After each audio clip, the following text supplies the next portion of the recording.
আমার নাম মোহাম্মদ সোমা আক্তার। সোমা আক্তার, আপনার বয়স কত? 30+। 30+। আপনার গল্পটা আমি সামাজিক যোগাযোগ মাধ্যমে প্রচার করব এবং আপনার চেহারাও দেখা যাবে। সমস্ত কিছু জেনে শুনে আপনি গল্পটা এখানে বলতে এসেছেন, এটা আপনার কোনো আপত্তি নাই? গল্প প্রচারের পরে যে কোনো ধরনের ইফেক্ট কিন্তু আমাদের যারা এখানে স্টোরি বলে যান তাদের জীবনে পড়তে পারে, পজিটিভ ও নেগেটিভও। এবং আপনি যখন এই যে ডিসক্লেমারটা সাইন করেছেন, লেটার অফ আন্ডারটেকিং যেটাকে আমরা বলি, সেখানে কিন্তু স্পষ্ট করে আপনি সমস্ত কিছু পড়েই তারপরে সাইন করেছেন। ঠিক আছে, খুবই গুরুত্বপূর্ণ একটা গল্প আজকের এই লাইফটা। আমি যতটুকু জানি, আমি আপনাদেরকে শুরুতে আহ্বান জানাচ্ছি একটু মনোযোগ দিয়ে শোনার জন্য। জি, শুরু করুন। আমার আব্বা হচ্ছে সাইড কন্ট্রাক্টর, ইটের ভাটার যে কাঁচামাল পুরাই কাঁচামাল বানায় না, ওইটা সর্দারি করতো। আচ্ছা। তো 2-3টা ভাটা একসাথে কাজ করতো, প্রচুর টাকা ইনকাম করতো, কিন্তু মানে একটু অন্য নেশা ছিল, মানে জুয়া খেলতো আর কি। মাঝে মধ্যে দেখা যেত হাতে অনেক টাকা হয়ে গেছে, পরে কোনি নাই, কেউ একজন টান দিয়ে দিছে, জানে যে জাহাঙ্গীর একটু বুকা সুকা টান দিলে আজকে লাখ টাকা পাওয়া যাবো, টান দিয়ে নিয়ে যাইতো, হুট করে 1-1.5 লাখ টাকা রাত্রের বেলা দিয়ে এসে পড়তো। এগুলো আপনি নিজের চোখে দেখেছেন? কত এমনও বাড়ি ছিল যে একটা বাড়ি আমার আব্বা বানাইছে সেই 1998-97, যে ফকির মানুষ যদি ভিক্ষা নিতে আসতো বলতো উনি কি আমেরিকা থাকে বা আমি ইটালি থাকে, এত সুন্দর ঘর বানাইছিল। আবার দেখা গেল যে উনি বড় ধরনের একটা লস খাইয়ে ফেলছে, মানে ওই যে জোয়া টোয়া খেললা, এটার তো মানুষকে টাকা ফেরত দিতে হবে, এই বাড়ি আবার বিক্রি করে ফেললো।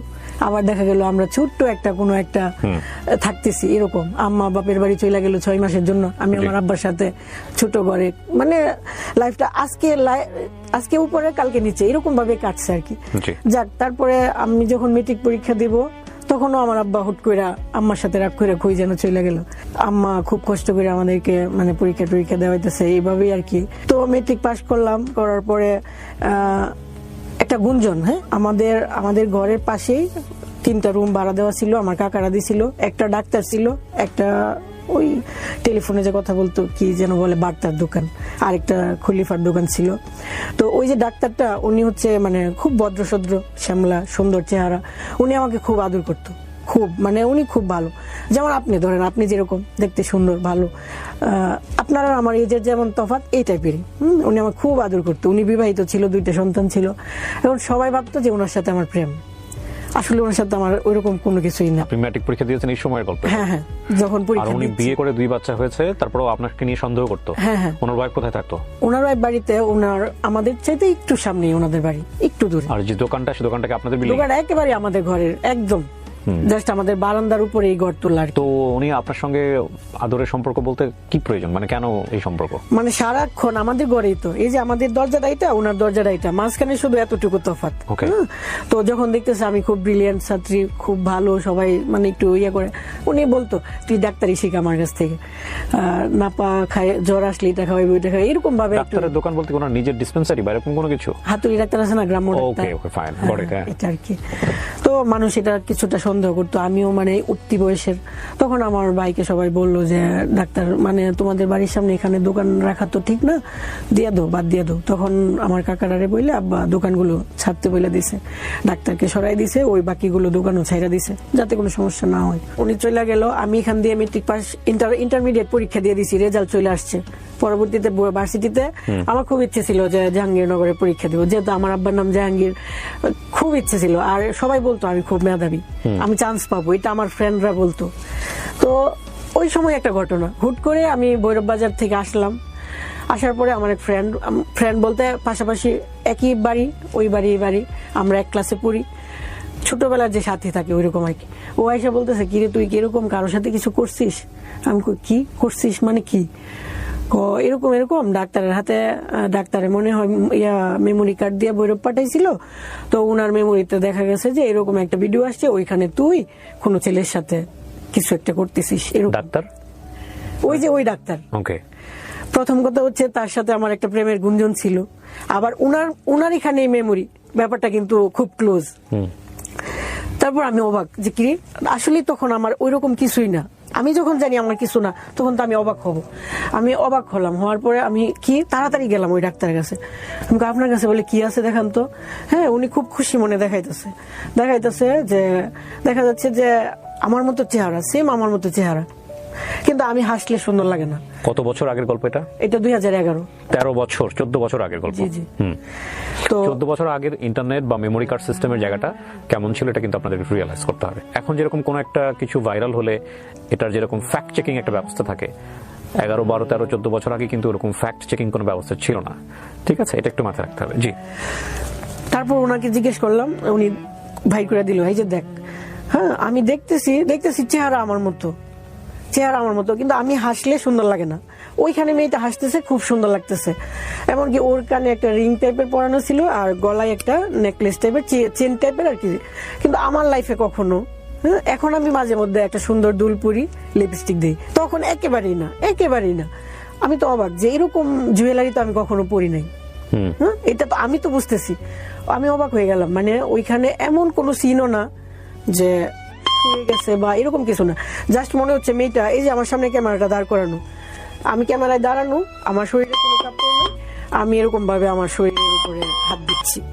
ওকে। পেছন থেকে একটা ছেলে এসে জাস্ট আমাকে কিভাবে ধরছে। ওই ছেলেটা কি ডাক্তার? না, ওই ছেলের কোনো মুখ নাই, কিছু নাই, জাস্ট মনে হচ্ছে একটা ছেলে পেছন থেকে আসতেছে। হ্যাঁ, তো 1 মিনিট 18 সেকেন্ড, এরপরে আর কিছু নাই, এতটুকুই। কিন্তু আমি তো জানতেছি এরকম তো কখনোই কিছু না, মনে হচ্ছে একটা বাথরুম টাইপের ছোট্ট একটা রুম, এরকম কিছু একটা। তো ওই দিন মানে এত কাঁদছি যে বলার বাইরে, যে কি হয়েছে, এটা কি। আসলেই তো আমি এমন কিছু করি নাই। ধরেন আমি আপনার সাথে কিছু করলাম, আমি তো জানবো যে ওই রুমটা কেমন ছিল বা ওই দিন রাত বা দিন কি ছিল। আসলে তো এমন কিছুই হয় নাই, এটা কিভাবে সম্ভব? কিন্তু আমি দেখতেছি চেহারাটা আসলেই আমার মতো। হ্যাঁ, তারপরে আমি আসলাম, আইসা কান্নাকাটি করতেছি। আমার যে বেস্ট ফ্রেন্ড, হ্যাঁ, উনি আবার ওনার বাড়ির সামনে দিয়ে আসতেছি কান্না করে, উনি পেছন আসছে, কি হয়েছে তুই এমনি কাঁদাছিস কেন? আমি আন্টি এমন হয়েছে, আমি তো আসলে এরকম, তুমি তো জানো, তুমি সব জানো, এরকম তো কখনোই না। আম্মা আসছে, আম্মারে বললাম, মানে আমি কান্নার জন্য বলতে পারতেছি না। পরে আমার আম্মা কি করছে, আমার আম্মা বুঝে নাই তৎক্ষণাৎ কি করবে, আমার আব্বারে বলছে। বলার পরে আমার আব্বা তো দা বুটি নিয়ে গেছে, ডাক্তারের মায়েরা ফেলবো। তখন পুরো এলাকা হাসতেছিল কেন? ডাক্তার হাসতেছিল বলতে উনি বুঝাইতেছে, এই যে দেখ, এখন তো তুই হয়ে গেছিস। মানে ডাক্তার আপনাকে চোট চাইবে কেন? যে ডাক্তার এত আপনার সঙ্গে ভালো সম্পর্ক, সে আপনার না, আমি এখনো বলতেছি, যেহেতু এটা ভিডিও সবাই দেখবে, ডাক্তার কখনোই খারাপ লোক না, উনি খুবই ভালো, ভদ্র, ইনোসেন্ট খুব।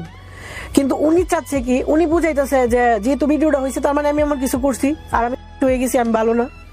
উনি বুঝাইতেছে যে তোরে তো আর কেউ বিয়ে করবো না, আচ্ছা ঠিক আছে আমি তোরে বিয়ে করবো। মানে এটা কি, আপনার সঙ্গে যদি সম্পর্ক না থাকে, এখানে কয়েকটা বিষয় আছে, বিষয়গুলো যুক্তিতে আসতে হবে। প্রথম কথা হচ্ছে, আপনার সঙ্গে যদি এরকম সম্পর্ক না থাকে, হুট করে তো উনি আপনাকে এরকম একটা ভিডিও দেখায় ব্ল্যাকমেইল করতে পারে না, যুক্তিতে আসতে হবে। নাম্বার 2 হচ্ছে যে এই ভিডিওটা, খবরটা ডাক্তার আপনাকে দেখায়নি, খবরটা দিয়েছে অন্য আরেকজন, তাই না? ওই মেয়েটা জানলো কিভাবে?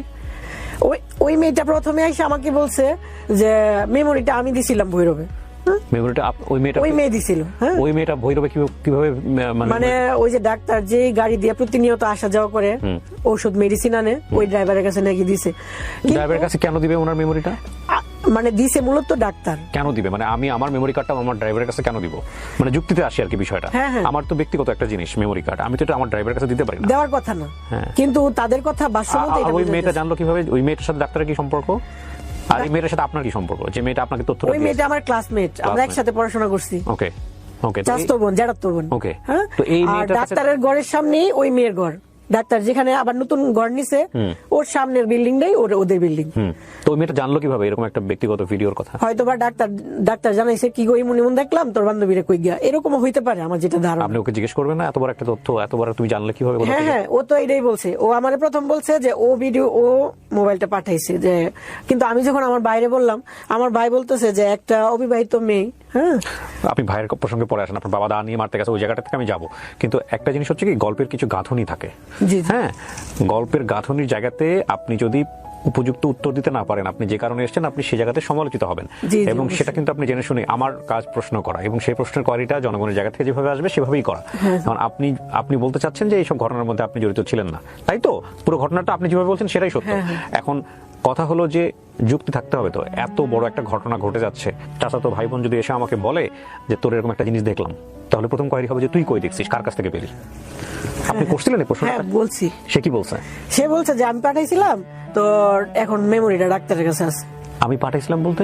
ও নাকি মেমোরি দিছে, গান টান উঠায় দেওয়ার জন্য আর কি। কে? আগে তো মেমোরি পাঠাইতো মানুষ, গান বইরা দেওয়ার জন্য, ছবি বইরা দেওয়ার জন্য, এই কে? ধরনের। ডাক্তার? না না, আমার ওই যে বান্ধবী। হ্যাঁ হ্যাঁ, হ্যাঁ, বান্ধবী মেমোরি দিয়েছে গান ভরে দেওয়ার জন্য। হ্যাঁ হ্যাঁ, তারপর তো দেখেছে কি? ওইখানে এটা ঢুকে গেছে এরকম ভাবে বোঝাইলো। এইখানে ডাক্তার একটা ভিডিওটা দিয়ে দিয়েছে। হ্যাঁ, হ্যাঁ। কে দিয়েছে সেই ভিডিও? মানে ওই যে দোকান থেকে ভিডিও দিয়ে দিয়েছে। দোকানে গিয়ে আপনারা জিজ্ঞেস করবেন না যে তুমি ভিডিওটা আরেকজনকে দিলা কেন? এটা মানে একদম মানে অযৌক্তিক বিষয় হয়ে যায় না? যাই হোক, আপনাকে বলছে, তারপর আপনি ডাক্তারের কাছে দৌড়ে গেলেন। হ্যাঁ হ্যাঁ, যেহেতু মেমোরিটা ডাক্তারের কাছে আছে, সে বলছে মেমোরিটা ডাক্তারের কাছে, তাই ডাক্তারের আমি কাছে গেলাম। বুঝতেছি না আপনি, সরি, আমাকে প্রশ্নটা করতেই হচ্ছে সুমা। মেমোরি কার্ডটা কার? মেমোরি কার্ডটা মূলত ডাক্তারের। মেমোরি কার্ডটা ডাক্তারের। আপনার কাজিন জানলো কিভাবে যে এই ভিডিওটা এখানে আছে? সে বলতেছে ডাক্তার ওরে ডাইকাই না দেখাইছে যে দেখ এরকম এরকম। ডাক্তার তাকে ডেকে এসে দেখাইছে এই ভিডিওটা? জি জি, পরেও আমার কাছে আসছে। আচ্ছা, তো ডাক্তার যদি এই ভিডিওটা তাকে দেখায়, ডাক্তার কেন দেখাইছে?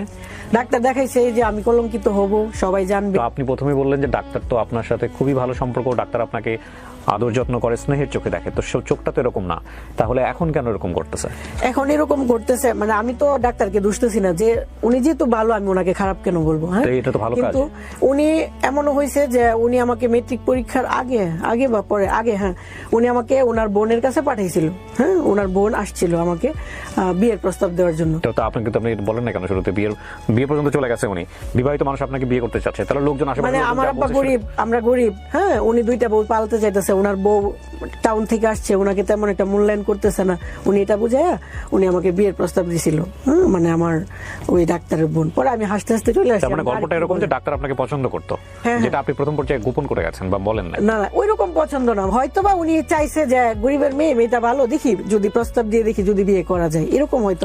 ঠিক আছে, হ্যাঁ, গল্পের গাঁথনিটা এরকম, যেটা আমাকে অনেক করে বের করতে হয়েছে। ওকে, ফাইন। তারপরে কি হলো? আপনার বাবা এটা জানার পর দাঁড়িয়ে গেছে? হ্যাঁ হ্যাঁ, পরে সবাই মিললে মানে ডাক্তারকে বাঁচাইছে যাতে কোনো কিছু না হয়, কিন্তু বেশিরভাগ মানুষ আমাদের বিপক্ষে। হ্যাঁ, দেখা গেছে যে এলাকার মানুষই ওই ভিডিওটা ওপেন করে লোককে দেখাইতেছে, এই যে দেখো জাহাঙ্গীরের মেয়ে কি করছে। এখন আমার কথা হচ্ছে, আমি তো তাদের এলাকার মেয়ে, আমি একটা কিছু খারাপ করলেও তো তারা এইভাবে দেখাইতে পারে না, কিন্তু তারাই মানে আমাকে উল্টা আরো খারাপ বানাইতেছে বা আমার বিপক্ষে যাচ্ছে, এরকম আর কি। তারপর এটা নিয়ে মানে আমার পক্ষে যে একটা দরবার বসবে, এলাকায় একটা সালিশ বসার কথা না, ওইরকম কেউ তেমন আগাইতেছে না। যাও একজন আসছে, একজন জ্যাঠা এসে আমার জিজ্ঞাসা, ভালো করে কর, সত্যি করে কর, তুই কিছু করছিস কিনা। মানে আমি তখন এরকম ডিপ্রেশনে পড়ে গেছি, আমার আর মানে নিজের এক্সপ্লেন করতে ইচ্ছা হইতেছে না।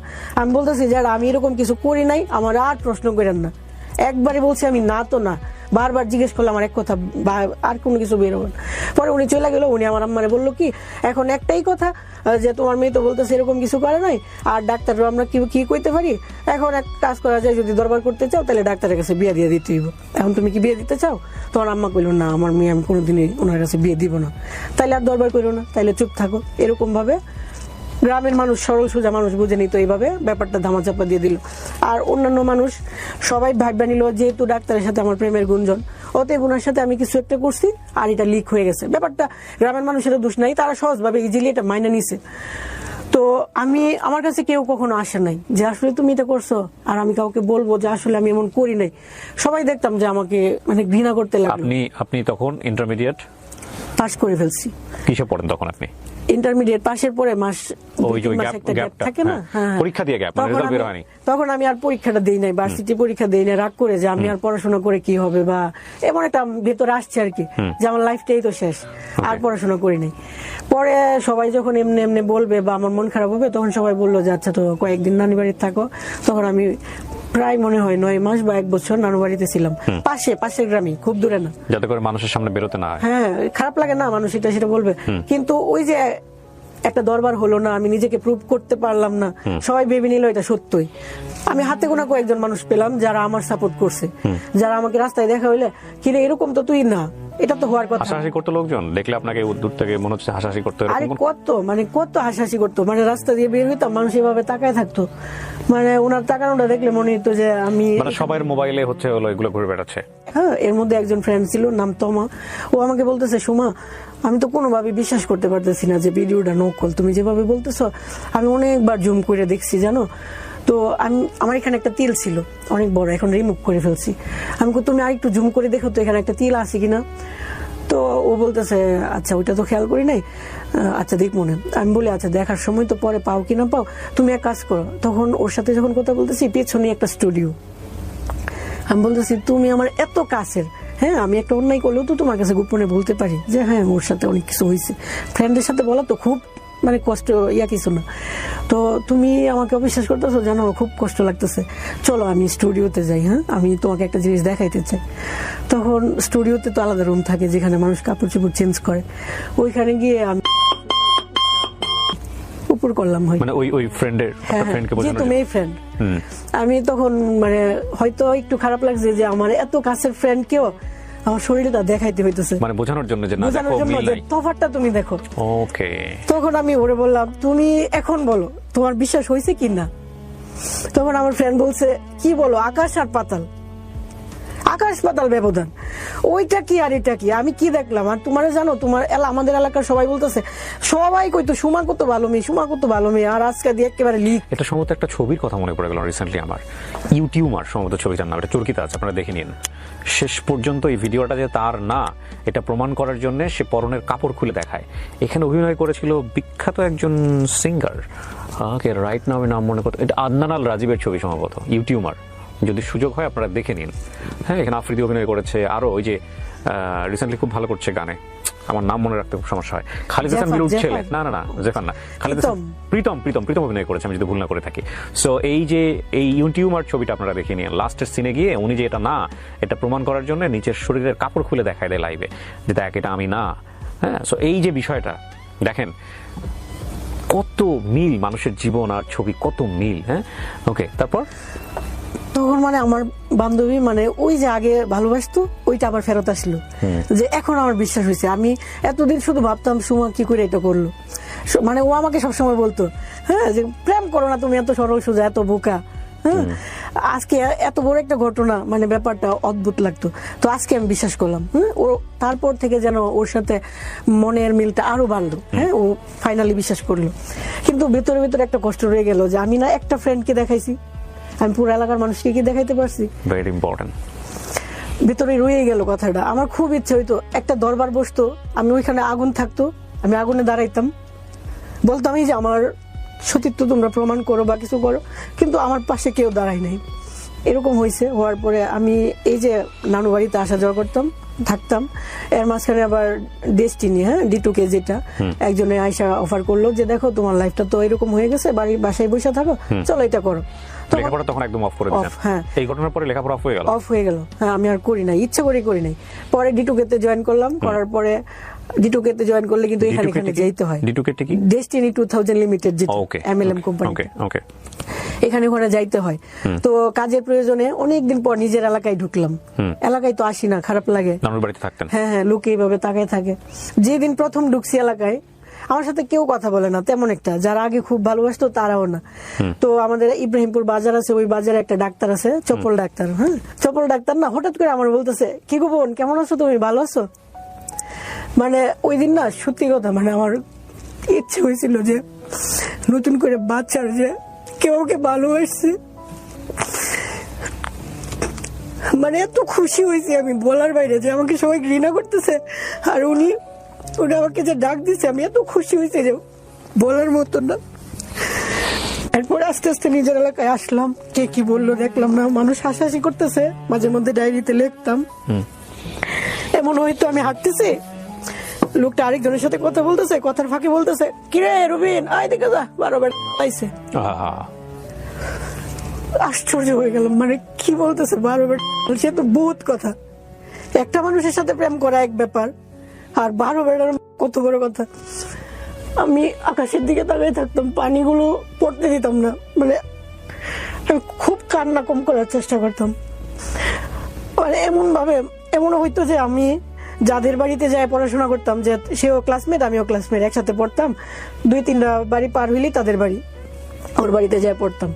ওর বাড়িতে যখন 1 বছর পরে গেলাম, পাশে ওর বাড়ির আশেপাশের মেয়েরা কিন্তু আমাকে চিনে যে এটা সানজিদার বান্ধবী। ওই মেয়েটা দেখে আমাকে এমন ভাবে হাসতেছে, মানে বাংলার সানি লিওন আসছে, হাসতেছে, হাসি দেখে আমার মানে আর হাঁটতে ইচ্ছে হইতেছে না। মানে যে মানুষটা আগে আসলে বলতো ভালো আছেন কি করেন, সে এখন এমন ভাবে হাসতেছে। তারপরে আমি রাস্তা দিয়ে গেলে অনেকে বলতো তোমার ফোন নাম্বারটা দেও তো, কোনো কথা নেই বার্তা না, ডিরেক্ট। আমি ইচ্ছে করে দিছি। কেন দিছি? কারণ ভিতরে কিছু কথা জমা থাকুক, সে কি বলতে চায় আমি দেখি। আমার আব্বার চাইতে হয়তো 5 বছরের বড়, জ্যাঠা লাগে আশপাশ এলাকার। ফোন দিয়েছে, হ্যাঁ জ্যাঠা নাম্বার নিয়েছিলেন কেন, কি বলবেন? আসো না একদিন রাত্রে আমাদের বাসায়। আপনাদের বাসায় রাত্রে কেন, কি বলেন এগুলো? বুঝো না, কখনোই কাউরে গালাগালি করি নাই। আর ভাবতাম কি, আমি যদি নেক্সট টাইম আরো খুব ভালোভাবে চলাফেরা করি, তাহলে একটা সময় মানুষ ভাববে যে না মেয়েটা তো আগেও দেখতাম ভালো, এখনো ভালো, তার মানে যে ঘটনাটা ঘটছে এটার জন্য ও হয়তো বা দায়ী না। কিন্তু এর মধ্যে আবার এটাও হয়েছে, খুব ইচ্ছে হয়েছে যে আমি খারাপ হয়ে যাই, মানুষের কথা সহ্য হইতেছে না। তখন মনে হইতেছে ভালো হয়েও তো আমি খারাপ শুনতেছি, তাহলে আমি খারাপ খারাপ হয়েই শুনি। মাঝে মধ্যে এমন হইতো, আবার মাথা ঠান্ডা হয়ে যেত। তখন আমার ছোট মামি আমাকে একটা ব্রাক স্কুলে টিচারে নিয়ে দিল আর কি। 5 মাস করার পরে আমার বিয়ে ঠিক হইলো। ওই ঘটনার 3 বছর পরে আমার বিয়ে হয়েছে সাতক্ষীরা ডিস্ট্রিক্ট। এখন কথা আসতে পারে যে এত দূরে কেন বিয়ে হলো। উনি হচ্ছে এই এলাকাতেই, আমাদের নরসিংদী ডিস্ট্রিক্টেতে আগুন মিস্ত্রির সর্দার। আমার আব্বা হচ্ছে ইট কাঁচা বানাই লেবার দিয়ে, আর উনি হচ্ছে লেবার দিয়ে এটা পুরাই। হ্যাঁ, তো আমার আব্বা ওনাকে 2-3টা কাজ নিয়ে দিছে, ভালো সূত্রে পরিচয়। হ্যাঁ, যেদিন বিয়ে হয়েছে এদিনই আমাদের এলাকার মানুষ ওর নাম্বার নিয়ে এগুলো বলছে, কিন্তু ও আমাকে এগুলো বলে নাই। কিন্তু আমার ভেতর থেকে কেন জানি মনে হইতেছে যে আমার হাজবেন্ডকে আমার এটা বলা দরকার। বিয়ের 3 দিন পরে আমি বলতেছি, আপনি আমাকে একটু সময় দিবেন, আমি আপনাকে একটু কথা বলতে চাই। বলতেছে কেমন কথা, ঘরে বলা যায় না? আমি না, একটু বাইরে যাইতে দিব। তখন উনি আমাকে ওনার বাড়ির পাশেই মাঠে নিয়ে গেল রাতে 10টার সময়। হ্যাঁ, তো ওইখানে যাওয়ার পরে আমি ওনাকে সব বললাম যে এরকম হয়েছে, পুরা এলাকার মানুষ জানে এটা সত্য, জাস্ট আমি জানি এটা মিথ্যা। তো আপনি কি মনে করেন আমি জানি না? তো এরকম হয়েছে, আপনার যদি মনে হয় যে তোমাকে নিয়ে সংসার করা যায় না, আমি কোনো কাবিনে টাকা টুকা কিছুই নেব না, কিছুই না, আমি চলে যেতে বাধ্য। কিন্তু আমি কারো উপরে বোঝা হয়ে গেলাম, সে আমাকে রাখতে চাচ্ছে না, ওরকম ভাবে থাকবো না। হ্যাঁ, তখন উনি বললো আচ্ছা ঠিক আছে, শুনছি, এগুলো কিন্তু বিয়ের দিনই আমার কানে আসছে, সবই বলছে, এমনও বলছে যে তোমাকে যদি বিদায় করে দেয় তাহলে বাড়িতে গরু জবাই করে খাওয়াইবো। এরপরে ওনার হয়তো বা মনে হয়েছে যে হ্যাঁ সত্য বা মিথ্যা জানি না, তবে ওকে একটু যাচাই করা দরকার। তো উনি আমাকে একটা অ্যান্ড্রয়েড ফোন কিনে দিছে। ফোনের মধ্যে হয়তোবা উনি রেকর্ডিং চালু করে রাখছে যে আমি গোপনে কারোর সাথে কথা টথা বলি কিনা, এই ধরনের, আর আমার চলাফেরাটা কেমন। এই 4 মাসের ভিতরে তুমি তোমার আম্মা আর বোনের সাথে বাদে কারোর সাথে কথা বলো নাই। আর তুমি যে ইন্টারমিডিয়েট পাস বা তোমাদের ভালো ফ্যামিলি, এটা আমাদের এলাকায় কখনোই এরকম গর্ব করে চলো নাই।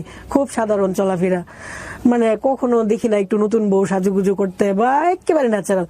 আমি মন থেকে বিশ্বাস করি যে তুমি এটা কখনোই করো নাই।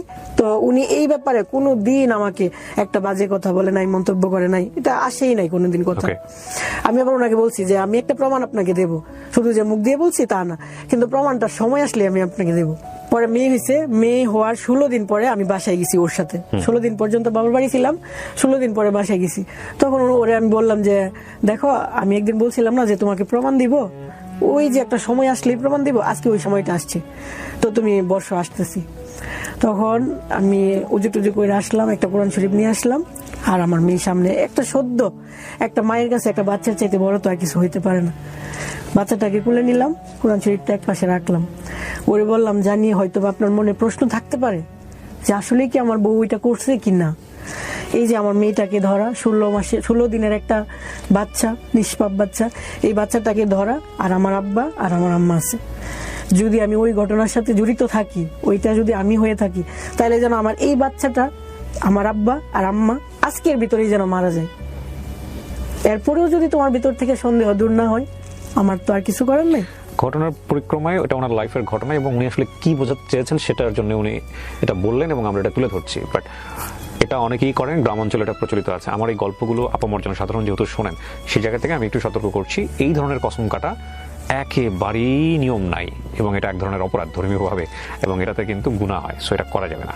কসম শুধু কাটতে হবে আল্লাহর নামে, এছাড়া কারো নামেই বা কোনো বস্তুর নামে, ইভেন কোরআন শরীফ ধরেও কসম কাটার কোনো নিয়ম নাই। জি বলেন। ঠিক আছে, আমরা একসাথে থাকতেছি, সংসার করতেছি ভালো, হঠাৎ করে দেখি ও কিসের যেন ট্যাবলেট খাইবে। হঠাৎ করে দেখলেন? হ্যাঁ, আচ্ছা, এতদিন কোনো কিছু ছিল না, হঠাৎ করে ট্যাবলেট খাচ্ছে। হ্যাঁ, তোমার কি হয়েছে, আপনার কি হয়েছে? তখন উনি বলতেছে যে আমার কিছু একটা হয়েছে, বড় একটা কিছু হয়েছে। আমি ভাবতাম এটা ইয়ার কি মারতেছে। আচ্ছা, পরবর্তীতে একদিন যখন মানে ছোট বাচ্চা রুমে রেখে তো আমি একা একা বের হতে পারি না, ও ভাবছে আমি বের হব না, বাইরে বৃষ্টি আসবে সেজন্য আমার বাড়ি থেকে কাপড় নেওয়ার জন্য বাইরে বের হইতেছে। আর ওই সময় ও বাথরুমে গোসল করতেছে, দরজাটা লাগাই নাই। আমি যাই দেখি যে ওর এই হাতে ঠিক এই জায়গাটায় মাংস নাই, এতটুকু গর্ত হয়ে গেছে, লাল। আমি তো অবাক, এটার জন্য আপনি মেডিসিন খাইতেছেন? আপনি তো আমার বলেন নাই। পরে বলতেছে আজকে যেহেতু দেখে ফেলছো তো দেখো, হাত বের করে দেখাইতেছে, ঠিক এতটুকু গর্ত হয়ে গেছে, ভিতর থেকে মাংস চলে আসতেছে।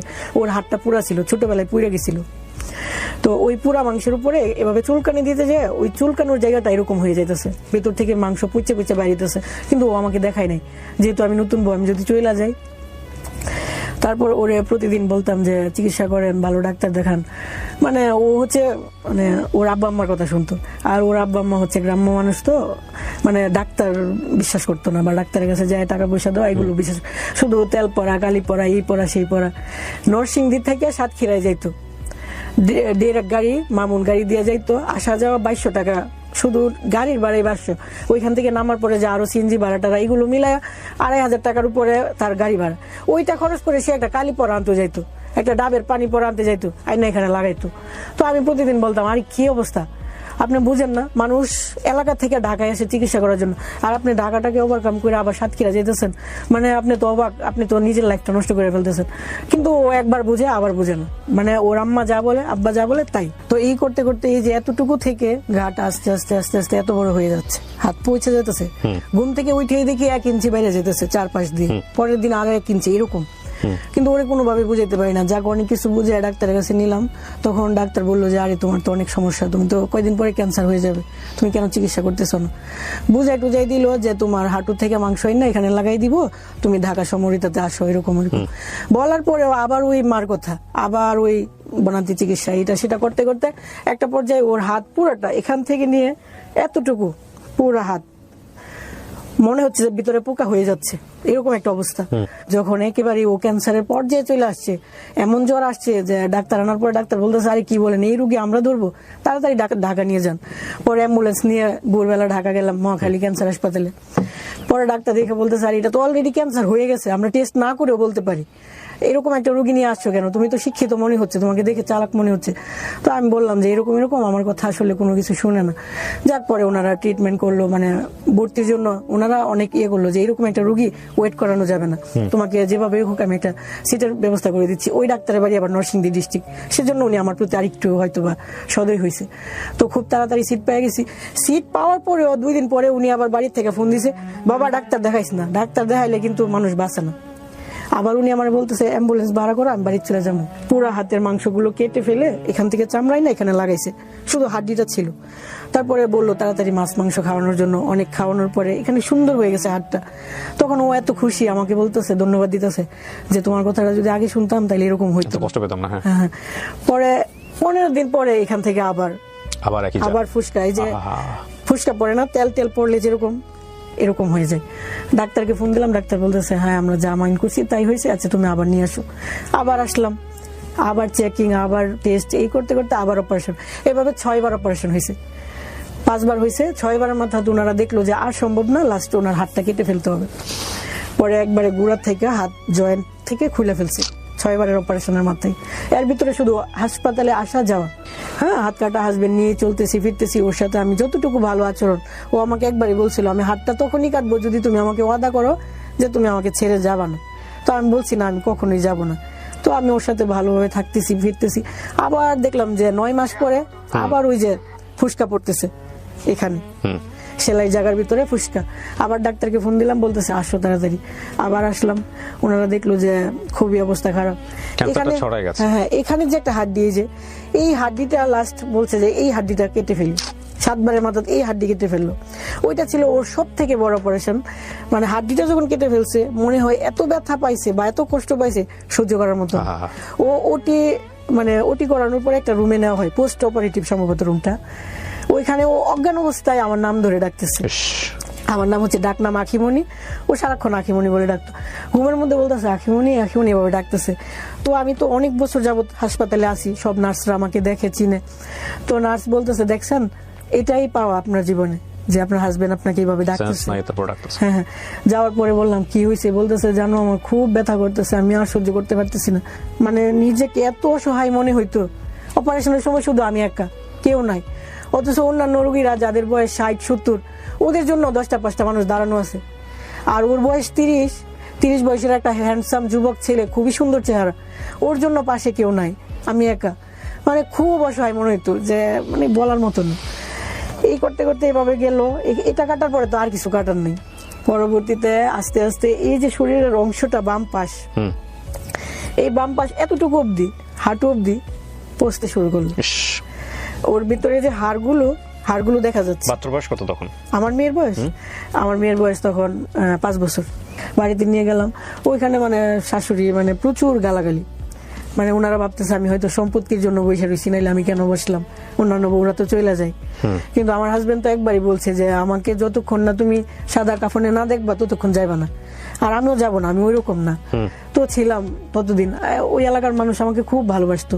মে মাসের 11 তারিখ 2020 সাল, উনি সকাল 10টার সময় উনি শেষ নিঃশ্বাস ত্যাগ করে আর কি। বিয়ের কত বছরের মাথায়? 16 দিন কম ছিল, 6 বছর। মানে মে মাসের 26 তারিখ আমাদের বিবাহ বার্ষিকী, মে মাসের 11 তারিখে উনি মারা তার মানে গেছেন। তো আপনার বাচ্চা বুঝতো বাবা এরকম চলে যাচ্ছে বা এরকম? ছোট মানুষ এত বেশি বুঝে বুঝতো না। না। তখন সবাই বলতেছে তোমার আব্বার অসুখ, হ্যাঁ হয়তো বুঝতেছে অসুখ, কিন্তু মেয়ের বয়স কত এখন? এখন বড় হওয়ার পরে কিন্তু ওরে এগুলো কিছু মনে নাই। বয়স কত এখন? 10 বছর। 10 বছর, জি। তারপরে তো উনি চলে যাওয়ার পরে 3 দিন কোন রকম ওইখানে কাটাইলাম। তারপরে 4 দিনের মাথায় আমি চলে আসলাম বাচ্চাকে নিয়ে। হ্যাঁ, বাচ্চাকে নিয়ে চলে আসলাম। ও যখন অসুস্থ ছিল তখনই মনে হইতো যে ক্যান্সার রোগীদের তো আসলে বাঁচার কোনো ইয়ে নাই, আমাকে তো একটা কিছু করতে হবে, কি করব। তো আমি যখন আগে মেহেদি টিয়ে দিতাম মানুষের হাতে, সবাই বলতো তুমি পার্লারে কাজ করো, খুব সুন্দর মেহেদি দিতে পারো, পার্লারে কাজ করলে হয়তো ভালো করতে পারবো, সেলাই কাজও খুব ভালো পারি, সুন্দর সুন্দর জামা বানাই। তখন ভাবলাম যে সেলাই কাজের পাশাপাশি যদি আমি অল্প পার্লারের কাজটা শিখি, তাহলে হয়তো ঘরে বসে আমার কিছু একটা ইনকাম হবে। তখন ওরে রাখাই, ওর কাছ থেকে অনুমতি নিয়ে প্রতিদিন বিকালে একটু যাইতাম পার্লারের কাজ শিখতে। হ্যাঁ, ভৈরবে যেহেতু থাকতাম, ভৈরবে পার্লারে যাইতাম, এভাবে শিখছিলাম। তো ওরে যখন ওই যে ও চলে যাওয়ার পরে বাড়িতে চলে আসছি, আসার পরে তো আবার ফ্রি, হ্যাঁ কি করব, তখন আবার ওই পার্লারে গেলাম। যাওয়ার পরে বাকি যতটুকু শিখার ছিল এক মাসে অতটুকু শিখলাম। শিখার পরে মনে হলো যে একটা পার্লার দিই। মানে আমার কাজ 2-1 জনে দেখছে বাড়িতে, সবাই বলতেছে আরে তুমি ঘরে কাজ করার মতো না, তোমার কাজ তো অনেক সুন্দর, তাহলে বাইরে দাও। তখন চিন্তা করলাম আচ্ছা ঠিক আছে। তখন গ্রামও না শহরও না, এরকম একটা জায়গায় উঠি বাস স্ট্যান্ড, ওইখানে জায়গা চয়েস করে ওইখানে পার্লার দিলাম। কত টাকা ইনভেস্ট করলেন? বেশি না, 1,20,000 টাকা। ওকে।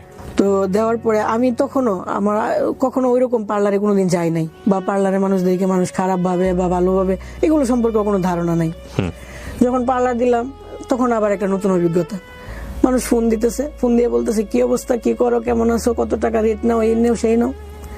মানে আমি তো আবার নতুন অভিজ্ঞতা, আর কি বলে এগুলো। বা যখন দেখতো যে এরকম হইতেছে না, আমাকে কোনোভাবেই পড়াইতেছে না, লাস্ট মুহূর্তে গালি দিত, এই তোর কয় লাখ টাকা লাগবে, তুই এরকম কেন, হ্যাঁ তুই কোনোভাবেই তোরে নিতে পারি না, বা এরকম বলতো। অবাক হয়ে গেলাম। মানে হাজবেন্ড মারা গেল, অসহায় অবস্থায় একটা কিছু করার জন্য দাঁড়াইছি, আবার ওইরকম বলি।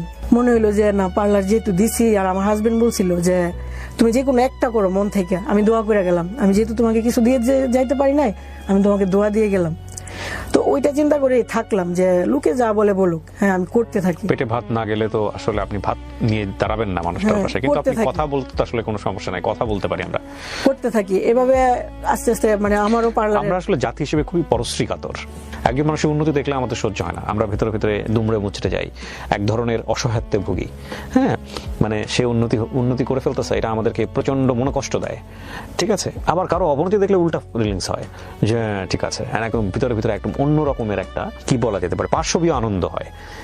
এই যে দেখেন, আমাদের ফেসবুকের দিকে তাকাবেন, যে কমেন্টস করার জন্য, মানে যে কোনো ভিডিও নিচে কমেন্টস করার জন্য, জ্ঞান দেবার জন্য, মানে এই দেশে খালি জ্ঞানী আর গুণীর জন্ম। মানে দেখলে মনে হয় যে ফেসবুকের ভিডিওর নিচে, যখন একটা ভিডিওর নিচে কমেন্টস গুলো দেখলে মনে হয় এই যে দেশে শুধু জ্ঞানী আর গুণী, কোনো সাধারণ মানুষ নাই। কিন্তু আনফরচুনেটলি এদের প্রত্যেকেরই জীবন, ইনক্লুডিং মি, আমি সবাইকে বলছি, কাউকে মানে করছি, প্রত্যেকের জীবনেই দেখা গেল যে বিষয়ে জ্ঞান দিচ্ছে তার চাইতেও বড় বড় ফল্ট আছে, ফ্যাক্টটাকে রিয়েলাইজ করাটা জরুরি। দেখুন, যে মানুষটা রুটি রুজির সন্ধান করছে, ওই মানুষটা কোন পরিস্থিতিতে পড়ে এই কাজটা করছে সেটা যদি আপনি না জেনে তাকে যদি বিরূপ মন্তব্য করেন, বাজে কথা বলেন, সেটা অত্যন্ত দুঃখজনক, খুবই দুঃখজনক। শুধরে দেওয়ার প্রয়োজন আছে, শুধরে সমাজ দেবে, শুধরে আমরা সবাই দিব, কিন্তু শুধরানোর বিষয়টা যেন এমন না হয় যে বলে না যে পরিষ্কার করার জন্য এমন সাবান ব্যবহার করলেন যে দেখা গেল স্কিনে পচন ধরে গেছে, এটা এরকম হলে তো বিপদ। তো শুধরে দিব, কিন্তু এমন হবে না যে শুধরে দিতে গিয়ে আপনি সম্ভাবনাটাকেই মেরে ফেললেন, এটা করেন না, যেটা আমরা করি। বিশেষ করে আমাদের সমাজের নারীরা অনেক বেশি ভিকটিম হয় এই জায়গাগুলোতে, খুব বেশি ভিকটিম হয়। জি। পরবর্তীতে 4 বছর গেল, পার্লারের বয়স 4 বছর গেল। ইনশাল্লাহ গ্রাম এলাকায় আমার এত সুনাম আমার পার্লারের, তো খুব ভালো আছি, ভালোভাবে চলতেছি। হঠাৎ করে মানে একটা ছেলে আমার পার্লারে আসলো, মানে আমার কারেন্ট নষ্ট হয়ে গেছিল, ও আসছিল কারেন্ট ঠিক করতে। চিন্তা আগে থেকে ওনাকে? হ্যাঁ, আগে থেকে বলতে কথা হয় নাই, বাট আমাদের দোকানের সামনের দোকানে একটা দোকানে উনি কর্মচারী, ডেকোরেশনের দোকানের। জি। তো ওই ডেকোরেশনের দোকানের বন্ধুর বোন আসছিল পার্লারে সাজতে, যেহেতু কারেন্ট নাই আমি ভালো করে সাজাতে পারবো না, তো ওনার বলছিলাম যে কারেন্ট ঠিক করে দেন। উনি দোকানের ওই ছেলেটাকে পাঠাইলো। তো ওই ছেলেটা আবার ওই যে নসিমন গাড়ি আছে না, নসিমন গাড়ি, ভ্যান গাড়ির মতো যে ওই গাড়ি চালাইতো, মানে ওই ডেকোরেশনের মালামাল আনা নেওয়া করতো। তো আমি তো উনি আমাকে জিজ্ঞেস করতেছে ম্যাডামের বাড়ি কোথায় বা কি করেন। তো উনি এক পর্যায়ে জানলো আমার হাজবেন্ড মারা গেছে, বা ওনাকে জিজ্ঞেস করলাম আপনাদের বাড়ি কোথায়, উনি বলতেছে আমার বাড়ি ময়মনসিংহ। এত দূরে, তাহলে এখানে কোথায় থাকেন, বউ নিয়ে থাকেন? না, আমি বিয়ে করি নাই, আমি এখানে একজনের বাসায় থাকি। পরবর্তীতে কারেন্ট ঠিক হয় নাই, উনি আবার 15 দিন পরে ওনার সাথে দেখা হয়েছে, আমি কারেন্ট তো ঠিক হয় নাই। বলছে আচ্ছা ঠিক আছে, আমি আরেকদিন ঠিক করে দিব, ঠিক করে দেবো। পরবর্তীতে উনি আসছে, কিন্তু আমি নাই। পরে আমার স্টাফের কাছ থেকে ফোন নিয়ে বলতেছে ম্যাডাম আমি তো কারেন্ট ঠিক করতে আসছিলাম, আপনি কোথায়? আমি বললাম আমি তো আখাউড়া চলে আসছি, তো আপনি কালকে আসেন। উনি পরের দিন আসলো কারেন্ট ঠিক করতে। ওই কথায় উনি বললো আর কি যে উনি বিয়ে করে নাই, গরিব মানুষ, টাকা পয়সার জন্য বিদেশ যেতে পারতেছে না। ছেলেটাকে আপনার চেয়ে বয়সে ছোট ছিল নাকি একই বয়সী? প্রায় সেম, তবে 2 বছরের বড়। 2 বছরের বড়। যেহেতু আমি মহিলা মনে হচ্ছে, মেয়েরা কিন্তু খুব তাড়াতাড়ি অন্যরকম হয়ে যায়, এরকম আর কি। তো উনি বুঝাইতেছে যে উনি বিয়ে করে নাই। এক পর্যায়ে উনি আমাকে জিজ্ঞেস করলো আপনি বিয়ে করবেন না? আমি বললাম যে না, এই বয়সে আর বিয়ে টিয়ে কি। না মন খুলে বলেন, বের করে দিতে পারি। তখন আমরা আমার স্টাফ ছিল ইয়ার কি মেয়েরা বলতেছে হ্যাঁ বের করেন না, ভালো জামাই পাইলে আপুরে বিয়ে দিব না কেন। আর উনি বলতেছে ওনার জন্য বউ দেখতে। তো আমার কাছে কেউ কিছু বললে আমি করি কি, আমি না করি না, বলে আচ্ছা ঠিক আছে দেখ মনে। পরবর্তীতে উনি রাত্রেবেলা আমাকে ফোন দিয়েছে যে আমার জন্য বউ দেখছে। আমি আরে কি বলেন, আজকে বলছেন, আজকে কি বউ দেখা সম্ভব? আচ্ছা আমার পার্লারে যদি এরকম মেয়ে আসে আমি জানাবো আপনাকে। উনি হুট করে এর ভিতরে বলতেছে আমি না অনেক কিছু ভাইবা চিন্তা দেখলাম, আপনার তো আগে অনেক ভালো জায়গায় বিয়ে হয়েছিল, তো এখন যেহেতু একটা মেয়ে আছে বা একটু বয়স বাইরে গেছে, এখন তো হুট করে আর ভালো জায়গা হয় না, হয়তো একটু প্রবলেম মাইনা নিতে হবে। আমি যেহেতু অবিবাহিত আর আমি একটু গরিব, আপনি কি মানতে অসুবিধা আছে? আমি আপনাকে বিয়ে করবো। কয়দিনের মাথায় কথা বলছে এটা? ওই পরিচয় 3য় দিনের মাথায়। পরিচয় উনি তো কারেন্ট ঠিক করে গেছিল 1 মাস আগে, এরপরে দ্বিতীয়বার আবার আসছিল। তৃতীয়বার মাথায় মানে আপনার সাথে কথোপকথন হচ্ছে, ফোন দেওয়ার নাম্বার দেওয়ার 2-1 দিনের মধ্যেই কথা বলছেন। উনি বলছে সরাসরি বিয়ের প্রস্তাব। তো বিয়ের প্রস্তাব দিছে বলেই যে এটা সঠিক তা না। তখন আমার কাছে মনে হলো যে ওর বাড়ি তো ময়মনসিংহ, একবার সাতক্ষীরা বিয়ে করলাম, আবার দূরে বিয়ে করব, এটা তো হয় না। তো আমি রাজি হচ্ছি না। উনি বলতেছে দেখেন আমার ছোটবেলা থেকে কাটছে এই এলাকায়, বাকি জীবনটা এখানেই কাটবে, সমস্যা নাই, আপনি টেনশন করেন না, এইগুলো বলে টইলা। তখন মানে অনেক কিছু চিন্তা ভাবনা করে ভাবলাম যে আচ্ছা দেখি, ছেলেটা আবার সুন্দর আছে, একটু লম্বা টম্বা সুন্দর, ভাবলাম গরিব দেখে কি হয়েছে, মানে একটা প্রবলেম তো থাকতেই পারে। আমি যেহেতু বিজনেস করি, হ্যাঁ আমি কিছু টাকা টুকা দিয়ে যদি বিদেশ পাঠাই দিই তাহলে তো সমস্যা নেই। আচ্ছা, এটা আপনিও চিন্তা করেছেন এটা? হ্যাঁ, আবার ও আমার মেয়েটাকে মেনে নেওয়ার কথা বলছে। আপনার হাজবেন্ড মারা গেছে ততদিনে কত বছর? 4.5 বছর। তো 4.5 বছর পরের ঘটনা? 4 বছর। 4 বছর পরের ঘটনা। ওকে, যাক কথা টথা হইলো। আমার কথা হচ্ছে হ্যাঁ কথা বইলা দেখি, ভালো লাগলে হইলো, নাইলে না, সমস্যা নেই, কথা বলতেছি। কিন্তু উনি না, মানে আমি তো ওই যে একটা ঘটনা ঘটে গেছে অতীতে, এরপরে তো আমি কারোর সাথে ওইরকম ভাবে ভালোবাসি নাই, কাউকে মন দিই নাই বা ওইরকম না। হুট করে যখন এত বছর পরে একটা মানুষ আসলো, আসার পরে ওই মানুষটা এত কেয়ার করলো, মানে এটাই, মানে আমি কোথাও গেলে ওকে বলে যেতে হবে, যাওয়ার পরে ফোন দিতে হবে যে আমি আসছি, আবার ওইখান থেকে আইসা বাড়িতে এসে বলতে হবে হ্যাঁ আমি আসছি। তার মানে আপনাদের মধ্যে একটা প্রেমের সম্পর্ক তৈরি। হ্যাঁ, উনি খুব সুন্দর, মানে একটা যত্ন পাইলাম আর কি, মানে খুব ভালো লাগতো ব্যাপারটা, ভালো লেগে গেছে এই করতে করতে। আর ও আমার সাথে রাত 1টা-2টা পর্যন্ত কথা বলে। হুট করে একদিন একটা ওর নাম্বারেই ফোন আসলো, দেখি মেয়ের কণ্ঠ, বলতেছে ফোন নম্বরে ফোন আসলো কিভাবে? ফোন নম্বরে ফোন আপনি শুনলেন কিভাবে? সকালবেলা ফোন আসলো 10টা-11টার দিকে। তখন কোথায় আপনার সাথে? ও মনে হয় কোনো কাজে গেছে, ঘরে মোবাইল রেখে। আপনার ঘরে মোবাইল রেখে? না, ওর বাড়িতে। আচ্ছা। ওর বাড়িতে রেখে মেয়ে ফোন দিয়ে বলতেছে আপু আপনি এই নাম্বারে কেন কথা বলেন? আমি বলতেছি আপনি কি ওর ওয়াইফ? আমি ঠিক বুঝলাম না, মানে আপনি ফোন দিয়েছেন, কোন একটা মেয়ে ফোন ধরছে ওর নাম্বার? আমি ফোন দিই নাই, তাহলে? ওর নাম্বার থেকে আমার এখানে ফোন আসছে। আচ্ছা। আমি হ্যালো বললাম, দেখি ওর কণ্ঠ না মেয়ের কণ্ঠ। ওকে। যেহেতু মেয়ের কণ্ঠ, আমি প্রথমেই বললাম আপনি কি ওর ওয়াইফ? বলতেছে জি আমি ওর ওয়াইফ। কি বলেন আপনি ওর ওয়াইফ? আচ্ছা আপনার বাড়ি কোথায়? বলতেছে আমার বাড়ি হচ্ছে রামনগর, শ্বশুর বাড়ি হচ্ছে মুসাপুর। আমাকে আপনার ছেলে মেয়ে আছে? হ্যাঁ আমার 2টা ছেলে মেয়ে আছে।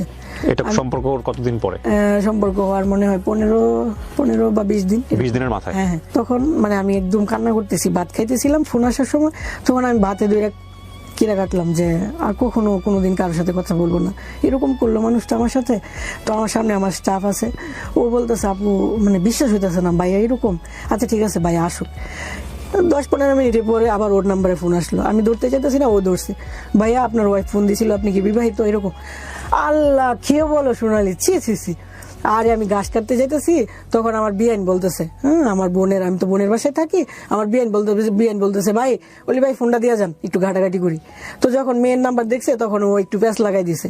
এখন ও বলতেছে বলি ভাই আজকে দিছি আপনার ফেস লাগায়, আজ যে আপনার বাড়ি উলি দিব আপনার ফেস, মানে খুব সুন্দর করে ইজিলি মেনটেন করে ফেললো। আমি তো বিশ্বাস করতে পারতেছি না। একবার মনে হইতেছে ওই মহিলার কথা রাইট, আবার ও এমন ভাবে বলতেছে বুঝার উপায় নেই। তখন আমি ওরে বললাম ঠিক আছে তোমার বিয়ে নিলে আজকে যা আমার সাথে আবার কথা বলাইবা। রাতের বেলা বলতেছে বিয়ে তো শ্বশুর বাড়ি চলে গেছে। তখন আমি বললাম শ্বশুর বাড়ি কই? ওইখানে আমার নিয়ে যাইবা, আমার প্রমাণ চাই।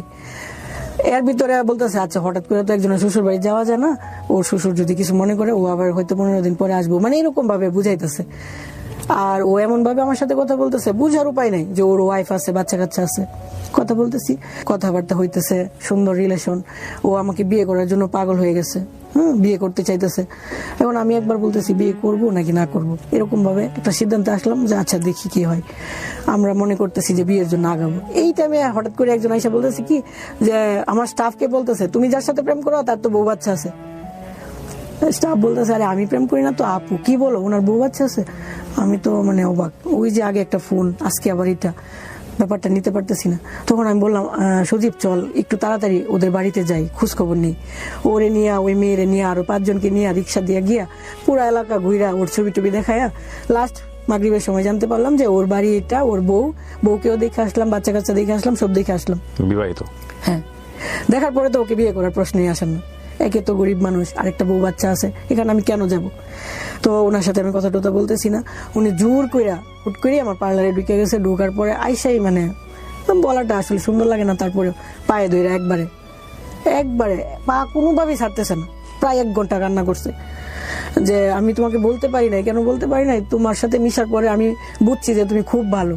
আমি আসলে আসছিলাম তোমার সাথে ইয়ার্কি মারার জন্য, কিন্তু তোমার ব্যবহার দেখার পর আমার কেন জানি মনে হইলো এই মেয়েটাকে ছাড়া যায় না, আমি তোমাকে ছাড়তে পারবো না। আর আমি তোমার ওই রকম ভাবেই রাখবো। তুমি যদি বলো আমার ওয়াইফকে ছেড়ে দিতে, ছেড়ে দিব, কিন্তু আমি তোমার ছাড়তে পারবো না। তুমি দয়া করে আমার ক্ষমা করে দাও। এই জাতীয় সিচুয়েশন যদি আপনাদের জীবনে থাকে তাহলে বুঝবেন যে এই ভবিষ্যতে গিয়ে আরো একজনের পা ধরবে এরকম ভাবে, ধৈরা বলবে যে তোমার সাথে ইয়ার্কি করতে আসছিলাম যে কারণে আমি আগেরটা এখন ছেড়ে দিব। মানে এগুলো যদি প্রেম হয়, মানে প্রেমের ব্যাকে শরৎচন্দ্রের একটা অদ্ভুত সুন্দর একটা উপন্যাস আছে, আমি রাইট নাও নামটা মনে করতে পারছি না, অনেক আগে পড়েছিলাম। পুরো গল্পের টুইস্টটা এত অসাধারণ যে এত সুন্দর প্রেম, এত চমৎকার প্রেম, পুরো গল্প জুড়ে শুধু প্রেম প্রেম প্রেম প্রেম আর প্রেম। লাস্টের দিকে গিয়ে এত জঘন্য একটা সম্পর্ক, এবং সেটা আমার কাছে যখন পড়তে গিয়ে মনে হচ্ছে শরৎচন্দ্র তো অনেক কিছু পড়েছে ওই সময়, শরৎচন্দ্র এইভাবে লিখলো, মানে প্রেমের মধ্যে চুলাচুলি অবস্থা, একজন আরেকজনের মাথার চুল টান দিয়ে ছেড়ে ফেলছে, এত জঘন্য অবস্থা। This is also love, definitely. But love যদি এথিক্সের উপরে উঠে যায়, যুক্তির উপরে উঠে যায়, সেখানে সবসময় একটা কথা মনে রাখা উচিত যে লাভ ইমোশন দ্বারা রান হয়, এবং ইমোশন কখনোই পার্মানেন্ট না, never ever, but ethics permanent, এবং এইটা আপনাকে একসময় ভোগাবে, ডেফিনেটলি ভোগাবে। আমি জানি না ওনার জীবনে কি হয়েছে, একটু শুনি তারপর। হ্যাঁ, আমার তো কথা হচ্ছে ওকে আমাকে এখান থেকে সরাতে হবে। তখন আমি বলতে আচ্ছা ঠিক আছে আমি তোমাকে বিয়ে করবো, কিন্তু ও বলতেছে আর এটা তো তুমি আমাকে এখান থেকে সরানোর জন্য বলতেছো, আমি যাওয়ার পরে আবার ফোন দিয়ে বলবা এটা সেটা আমি জানি, তুমি আমার কথা দেবো, এরকম ভাবে যাক আমি ওরে সরাই দিলাম। পুলিশে ধরা দেননি কেন? হ্যাঁ, ওকে পুলিশে ধরা দেওয়া উচিত ছিল। হ্যাঁ, এটাই তো আমার ভুল। তারপরে কি করলেন? হ্যাঁ, পরবর্তীতে ওর সাথে আমার আর কোনো যোগাযোগ নাই। ও গেছে শেষ পর্যন্ত দোকান থেকে? হ্যাঁ, দোকান থেকে গেল নাকি আপনাকে বিয়ে করে যাবে তারপরে? হ্যাঁ, আমাকে যেভাবে ওকে রাজি করাবে আমি বললাম যে ঠিক আছে, মানে তাড়াতে হবে তো। তারপরে 4-5 দিন ফোন দিই না, আর ওর মনে হয় ওইখান থেকে প্রচুর চাপ দিচ্ছে, ও ফোন দেয় না, আমিও দিই না। না দেওয়ার পরে 5 দিনের মাথায় বলতেছে দেখলাম কি হইতেছে, 4 দিন ফোন দিছি না, 4 দিন তুই আমার ফোন দিছস না, তুই ভাবছস কি তুই আমার ছেড়ে দেবি গা, মানে দুনিয়া উলট ফালট করে এলাম যেমনি হোক, তুই আমার বউ হইতি না, মানে বুঝাইতেছে কত ভালোবাসা এরকম এসে।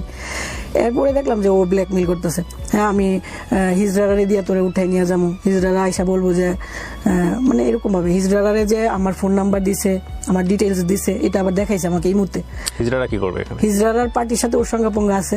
হিজড়ারা আইসা আমাকে বলবে যে আপু একটা বউ সাজাবেন কত টাকা, আমি যদি বলি 5,000 ধরে 6,000, হ্যাঁ ওনারা রাজি, আমাকে চেঞ্জি করে নিয়ে যাবে, নেওয়ার পরে ওর হাতে তুলে দিবে, আমাকে বিয়ে Okay. করবে। ও বুঝাইতেছে যে বাণিজ্য থাকতে কি বিয়ে করবি নাকি না, এরকম ভাবে বুঝাইতেছে। এর পরবর্তীতে যাক আমি ওই যে আমার পার্লারে যে মেয়েটা ছিল ওকে নিয়ে ওর বাড়িতে গেলাম সকালবেলা একদিন, যে ওর বাড়িতে জানাই দিই, তাহলে তো ওরা যখন আরো চাপ দিবে তাহলে ছেলেটা সইরা যাবে। ওইখানে যাওয়ার পরে ওর বউকে বললাম যে আপু একটু ভেতরে আসবো, আপনার সাথে একটু কথা বলবো। বলতেছে আচ্ছা আসেন। তো বললাম যে আপু এমন এমন এই করছে, আপনি যদি ওই দিন আমার ফোন নাম্বারটা রাখতেন আর পরবর্তীতে আমাকে বলতেন যে আপু ওকে আর নেক্সট টাইম ফোন দিছে, তাহলে আর আজকে এত কিছু হইতো না, আপনিও বলেন না আর ও আমাকে এভাবে এভাবে আগাই নিছে, বোঝার উপায় ছিল না। আচ্ছা যাই হয়েছে হয়েছে, ক্ষতি হইলে আমার হয়েছে, সমস্যা নাই, তবে আমি আপনার হাজবেন্ডকে কখনোই বিয়ে করব না, আপনি নিশ্চিত থাকেন। ওর বুকটার মধ্যে হাত দিয়ে আমি এভাবে সান্ত্বনা দিছি, উনিও কান্না করতেছে যেহেতু হাজবেন্ড এরকম করতেছে, আমি সান্ত্বনা দিছি সমস্যা নাই, আমি কখনোই বিয়ে করব না, এটা এগুলো বইলা সান্ত্বনা দিয়ে আমি চলে গেছি। রাস্তায় যাওয়ার পরে উনাকে ফোন দিয়ে আবার নিয়ে আসছে, এই বাড়িতে মহিলা আসছে তুই তাড়াতাড়ি আয়। উনি আইসা দেখে আমি রাস্তায়, হ্যাঁ তুই আবার আইসস বিচার দেওয়ার লেগে, আবার আমাকে ব্যাকে বাড়িতে আনছে। সবাই বলতেছে এখন যদি আপনি ওর সামনাসামনি থেকে সমাধান না করেন তাহলে ভাববো আপনি দোষী। আবার তো আমাকে ঘরে আসতে হয়েছে, আবার ঘরে আসলাম। ঘরে ঢুকা মাত্রই ওর ওয়াইফ ওর কলারে ধইরা সারপ্রাইজে, মানে সে হোক না খারাপ, আমি তো তার একদিন হলেও ভালোবাসছি। আমার এটা দেখে আবার একটু খারাপ লাগলো যে ছেলেটা আসলে অসহায়। ওই যে আমাকে বলছিল যে আমি আমার ওয়াইফের দ্বারা সুখ পাইতেছি না, নির্যাতিত হচ্ছে। হ্যাঁ, আমার খুব খারাপ লেগে গেছে। একবার মনে হচ্ছে বিয়ে করে দেখাই দিই। আবার ওর ওয়াইফ একটা ভুল করছে কি, আমি তো তাকে সান্ত্বনা দেওয়ার জন্য আসছি বা ওকে কনফার্ম করার জন্য আসছি আমি বিয়ে করব না, উনি আবার আমার সামনে বলতেছে আজকে বিয়েটা পরেই দিমু, এই করবো সেই করবো, মানে যেগুলো আমার উপরে আঘাত লাগতেছে। যেহেতু আমি ওনার ভালোর জন্য ওনার বাড়িতে আসলাম, উনি তো আমাকে আঘাত দিয়ে কথা বলতে পারে না, আমাকে আঘাত দিতেছে, আমার খারাপ লাগতেছে। আবার ওকে মারলো, দুইটা ব্যাপার খারাপ লাগতেছে। মনে হয়েছে বিয়ে করে দেখাই দিই, একবার জিদ আসতেছে, আবার মনে হচ্ছে দূর কি দরকার আছে, ওর যা হয়েছে হয়েছে হোক, মানে মনটাকে বারবার বুঝাইতেছি একবার এই পাশে। না কিন্তু আপনি প্রথম বউয়ের জায়গায় থাকলে আপনি কি করতেন? এটা তো সবাই মহিলা যেটা করবে। করতেছে, হ্যাঁ, সিনক্রেট হ্যাঁ। না না করতেছে। ওই মেয়েটার তো দোষ না, আমি তো বলতেছি না এক্স্যাক্টলি মেয়েটার দোষ। রাইট। তারপর হ্যাঁ হ্যাঁ। তারপরে চলে গেল, এরকম ভাবে হইলো। তো ও আবার ফোন দিতেছে বিয়ে করতেই হবে। ও আবার ওই যে ওর বাড়ির থেকে আমরা যে চলে আসছি না, চট দেখে চলে আসছি, ও তাড়াতাড়ি গাড়ি নিয়ে আমাদের সামনে আইসা নায়ক স্টাইলে, একবারে নায়কের মতো, এই যে তোর কয়শো বাপ আছে, কয়শো বাপ আছে, বাপ নিয়ে আয়, তোর আমি বিয়ে করুম 1 মাসের ভিতরে, চ্যালেঞ্জ, তুই পারলে ফিরা, তুই আমার বাড়িতে বিচার নিয়ে আসস, তুই আমার বউ হইবি 100% গ্যারান্টি। মানে ফিল্ম স্টাইল এরকম ভাবে বইলা গেল। যাক আইসা পড়লাম, ওনার সাথে কথা বলতে চাইতেছি না বা এরকম এরকম, তো উনি আবার বলতেছে বিষ খাই মরে যা মগা, আমার ছেলেটারে তুই দিস, তোর জন্য মরে যাচ্ছি এই সেই। তখন বললাম আচ্ছা ঠিক আছে, আপনার ওয়াইফ যদি রাজি থাকে তাহলে আমি আপনার বিয়ে করবো, কারণ আমি জানি ওয়াইফ তো কখনো রাজি হবে না, সে তো এটা পারবে না। তখন ও আমার বলতেছে কি, ওয়াইফের তো রাজি করে ফেলছি, আজকে রাতে বলছি যে আমাদের বিয়ে হয়ে গেছে, তো তুমিও কালকা বললো ফোন দিয়ে যে আমাদের বিয়ে হয়ে গেছে, দেখো কি হয়। তখন আমি ওনারে বললাম কি আপু আমাদের তো বিয়ে হয়ে গেছে, তো আপনি মানে যদি পারেন আমার ক্ষমা করে দিয়েন, আমার হাতে আর কিছু করার ছিল না, আমাদের বিয়ে হয়ে গেছে, তো আমরা আসেন মিলা টিলা চলি এরকম ভাবে, আমি যেহেতু অনেক টাকা ইনকাম করি আমাকে এত টাকা পয়সা দেওয়া লাগবে না, জাস্ট ছায়া হিসেবে থাকলো বা এইভাবে বললাম, দেখলাম উনি কি বলে।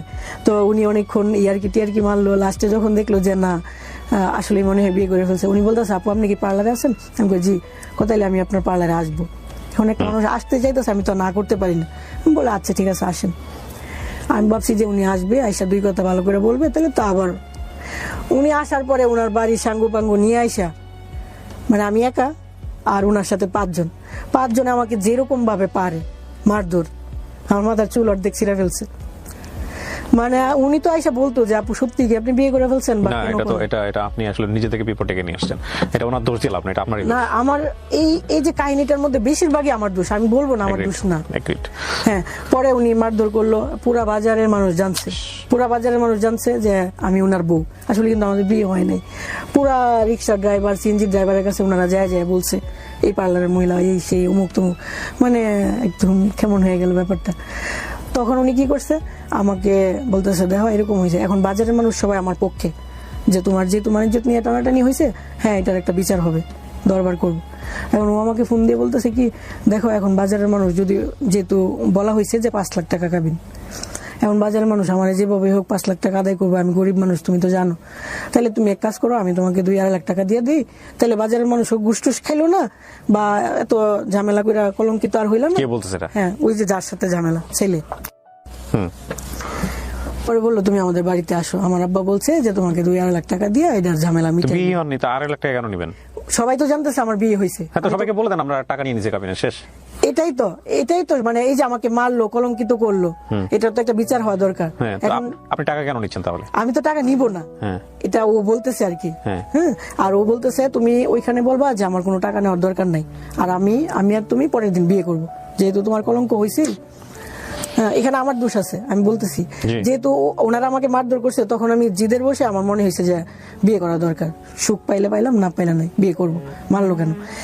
পরে উনি আমাকে বাড়িতে নিয়ে উনি আমাকে বুঝাইছে কি, আর যাই দেখি ওইখানে উকিল আসে, উকিল না কি যেন বলে, কাজী, ডিভোর্স দেওয়া হবে।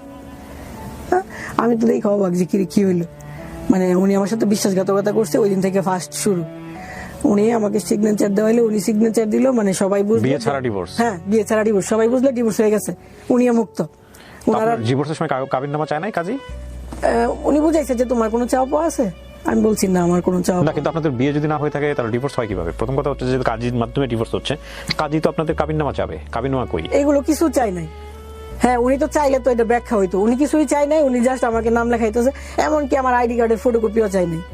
আমি ইচ্ছা করে একটা সালিশের মধ্যে, হ্যাঁ, আমি ইচ্ছা করলে একটা ভুল নামও দিয়ে আসতে পারি, ওইখানে কোনো কিছু চাইতেছে না, আমাকে জাস্ট সবাই বুঝাইতেছে যে হ্যাঁ ছাড়াছাড়ি হয়ে গেছে, বউ খুশি, বাপ মা খুশি, সবাই খুশি, লেখালেখি হয়ে গেল। আমি এত রাত্রে কিভাবে বাড়িতে আসবো? আমাকে কেউ মাথায় হাত দিয়ে সান্ত্বনাও দেয় নাই যে মা তুমি আমাদের জন্য এত কিছু করলা, বিয়ে হয়েছে, বিনা টাকায় আমার এখান থেকে চলে যাইতেছো, বা তোমার কলঙ্ক হয়েছে, এই ধরনের কোনো কথা না। আমি বাড়ি থেকে বের হবো কি করে, লজ্জা লাগতেছে, ওনারা কেউ হেল্পও করতেছে না। লাস্ট মুহূর্তে একজনে বলতেছে ওনারা একটা গাড়িতে উঠাই দো, পরে রিক্সা দিয়ে বাড়িতে চলে আসলাম। তো বাড়ির সবাই কেউ এগুলো কিছুই জানে না, যা কিভাবে গেল। এখন আমার মাথায় তো ভূত চাপছে যে এখন আমার বিয়ে করা লাগবে, যেহেতু উনি আমার সাথে 2 নাম্বারই করছে। কাকে বিয়ে করবেন? ওই ছেলেকে আবার বিয়ে করবেন? ডিভোর্স দিয়ে আসছেন, তাকে আবার বিয়ে করবেন? বিয়ের আগে ডিভোর্স, তারপর আবার বিয়ে? হ্যাঁ, বিয়ে তো হয় নাই, কলঙ্কিত হয়েছি ওরে বিয়ে না করে। তখন পরবর্তীতে বিকেল বেলা ও আমাকে ডেট দিছে, আমি বিকালে আসবো, বিকাল হয়ে যেতেছে, তেমন একটা আসার সম্ভাবনা নাই। তখন ওর এক ফ্রেন্ডে ফোন দিছে যে কি অবস্থা, কি খবর। ওর ফ্রেন্ড বলতেছে যে ও তো বাড়ির থেকে বের হইতে পারতেছে না, যেহেতু কালকে এরকম হয়েছে, বাড়ির থেকে তো 2-4 দিন দিব না। আচ্ছা, আমি ওরা যাই নিয়ে আসতেছি। ওরা আবার নিয়ে আসলো। হ্যাঁ, আমরা আবার কাজের কাছে গেলাম, বিয়ে পড়াইলাম। এবার ফাইনালি বিয়ে করলেন? ফাইনালি বিয়ে হয়েছে। যে কলঙ্কটা হয়েছে বিয়ে না করেও আমি এটা করলাম। ওই যে 5 লাখ টাকা কাবিন দেওয়ার কথা ছিল, মানে আগেরটা সবাইকে আই ওয়াশ করছে যে ডিভোর্স হয়েছে, যে টেনশনের কিছু, কিন্তু এলাকার কেউ জানে না, মানে বাজারে এর পরের বার তারা বিয়ে করছে আবার। হ্যাঁ, বাজারে কেউ জানে না যে ডিভোর্স হয়েছে বা এরকম হয়েছে, বা আমার এলাকার কেউ জানে না, জাস্ট ওদের বাড়ির 2-4 জন, বুঝছেন না? তো এরকম হইলো, বিয়ে হইলো।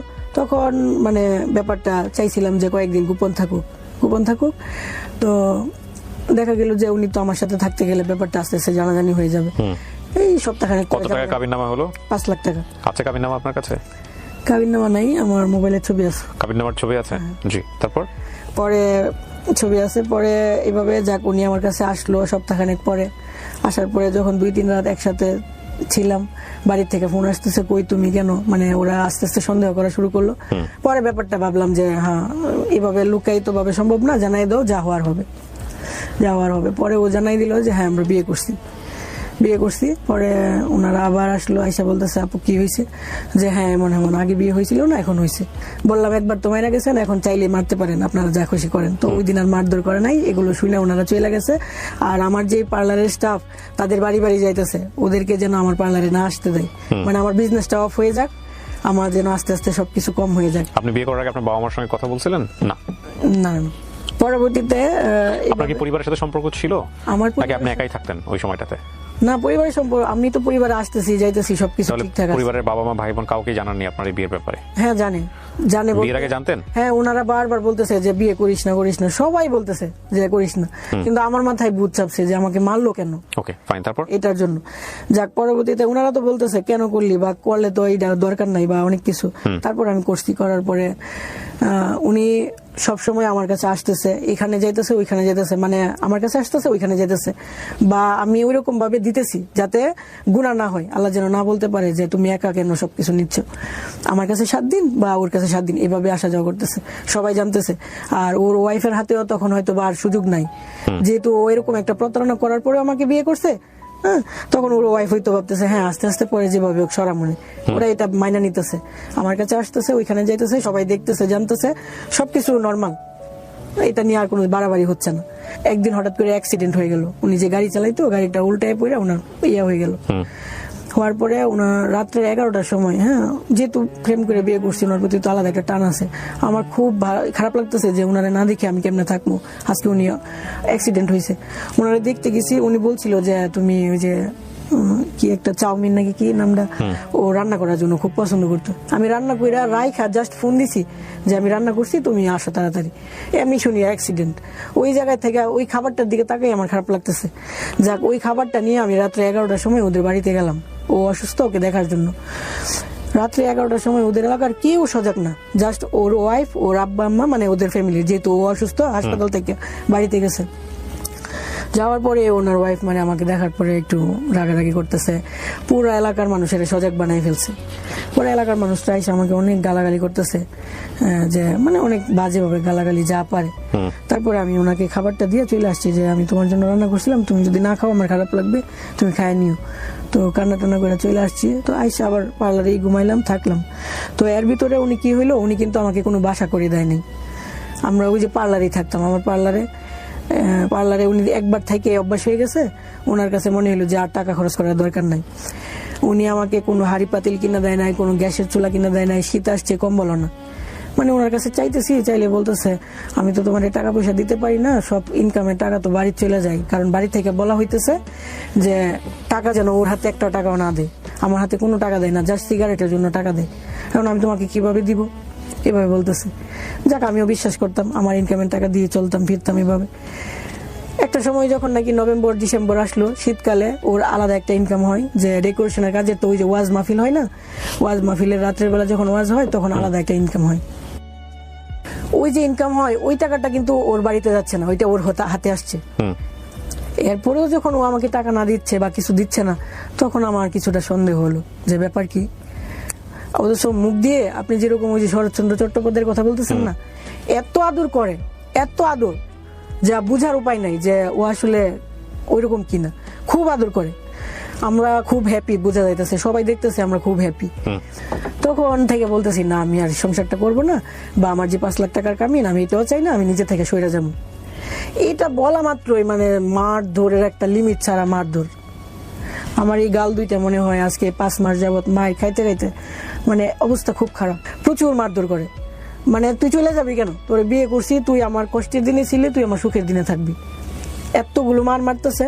মারের পরে যে এখান দিয়ে রক্ত বয়ে বয়ে পড়তেছে, ওই রক্তটা নিজেই চুষে খাইতেছে, আবার নিজেই আমাকে মেকআপ করাইতেছে, মানে আমার মন ভালো হওয়ার জন্য। আমাকে যে মারছে আধা ঘন্টা, এটা মুছে দেওয়ার জন্য আমাকে মেকআপ করায় যাতে আমার হাসি আসে। হাসি টাসি আসার পর এই তো হাসি দিছে, আরে বুঝার উপায় নেই, মানে মারতেছে আবার আদর করতেছে, এভাবে দিন কাটতেছে। মানে কিন্তু ওর পক্ষ থেকে আমি ওরে বুঝাইতাম, ধরো তোমার একটা আত্মীয় আমেরিকা থাকে, তুমি গরিব মানুষ, তখন তার মনটা তুমি কিভাবে জয় করবা? হয়তো তার জন্য কিছু শাকসবজি নিয়ে যাইবা, দেশি একটা মুরগি নিয়ে যাইবা, এটাই তো। তুমি আমাকে তেমন কিছু দেওয়া লাগতো না, জাস্ট একদিন 100 টাকা আইনা বলবা নেও তোমার গরিব জামার 100 টাকা রাখো, তাহলে আমি খুশি হবো। কিন্তু এটাও কোনোদিন দেয় না, তখন আমার ব্যাপারটা অদ্ভুত লাগতেছে, কেন দেয় না?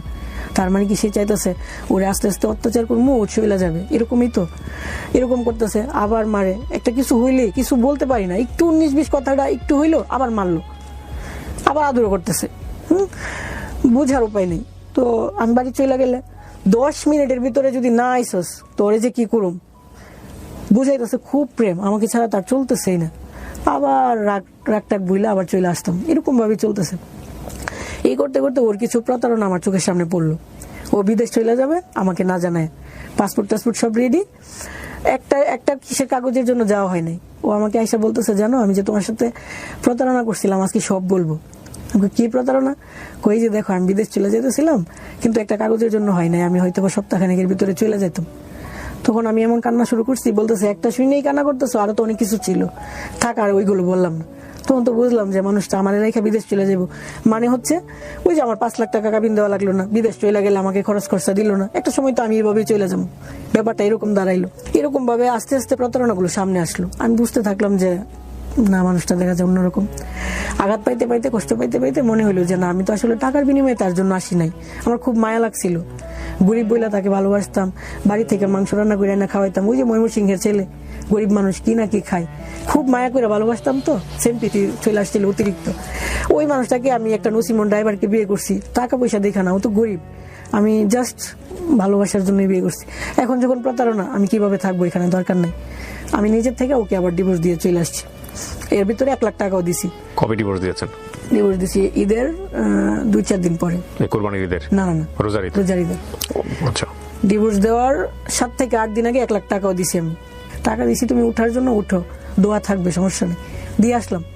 আইসা ভিডিওটা আমি যে দিয়ে আসছি, ভিডিওটা যদি ওর সামনে না দেখাই, ওর বিশ্বাস করবে না। আরেকজনকে দিয়ে ভিডিও পাঠায়া শিওর করলাম যে হ্যাঁ, আমি তোমার জীবন থেকে চলে আসছি।